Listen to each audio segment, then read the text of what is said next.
needs to be cleansed in order for this person to reach that ultimate goal.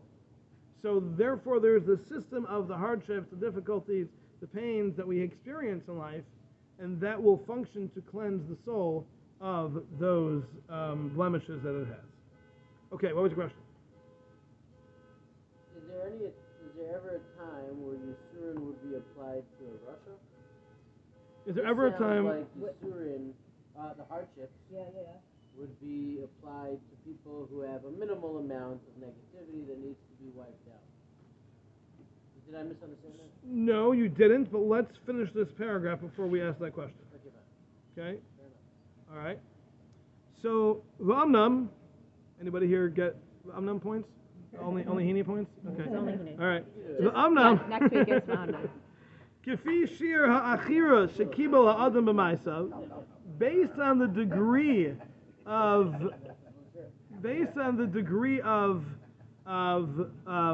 blemish that a person has attained through their actions, that's how much difficulty, hardship, a person will need to experience to cleanse it. So the greater the sin, now again, the term greater is not for us to describe or decide, it's whatever Hashem calculates. The greater the sin, the greater the hardship is going to have to be to cleanse the soul of that. And it's possible that there won't be enough strength with these difficulties, these physical problems that we have, to cleanse a person. It could be that the sin is simply too great for difficulties to cleanse it. It just might be too much, it might be too difficult. The hardships that a person experiences might not be sufficient to cleanse that person. And therefore, that person's going to instead have to experience some soul punishment, some soul difficulties and hardships, referring to Gehenna. So, basically, the concept of Yisurim is that there will be difficulties and hardships in life that are there to cleanse a person, but they can only go so far. And based on how far they can go, that's how much cleansing a person will attain. But there sometimes has to be a step beyond that. That it wasn't good enough. It wasn't enough to get that out, and therefore there's going to have to be a further cleansing process, which is going to be in the world of souls in Gehenna. Now, this is just a rule, but there's going to be an unlimited number of outgrowths of this and details of this.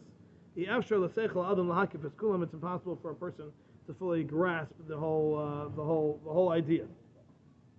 So, what we're dealing with is people who are not purely bad, but they are bad enough that the difficulties in life don't cleanse them completely, and therefore they have to go to the next step of the cleansing of Gehenna, which will again get us to that ultimate goal of being pure. And once we're pure, we're able to receive our portion of the world to come, which is full, which is complete purity and connecting to Hashem. So if I may. Yes. So if what I'm still understanding is that a person who gets Yisurin, now there could be that you're worse off because you might need for Nafshiyim too for your soul as well. But Yisurin is already a degree of praise, so to speak. In other words, if somebody was that bad as they think they are, but they're getting Yisurin, that Yisurin should tell them that they're not as bad as they think they are, because they are still shy of Yisurin. So Yisurin may be something that maybe you're not liking so much, but at the same time, it's also this guy's way of saying, you are doing well, this just needs to be purified. Correct.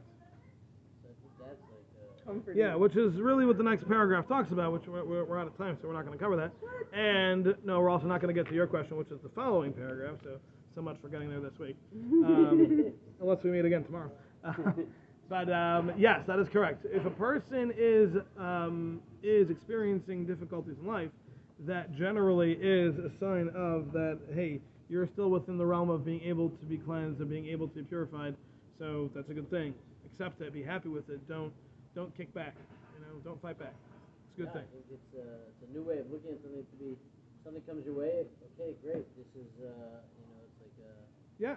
So I will just share with you, and that's not here, at least not at this point. Might be somewhere else.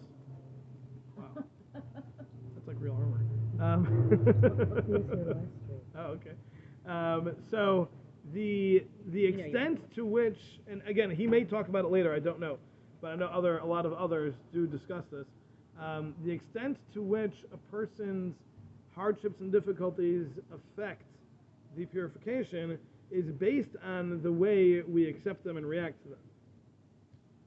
So if we don't accept them and we just get upset that we're getting them, and we kind of fight back at Hashem and say, "Why are you doing this to me?"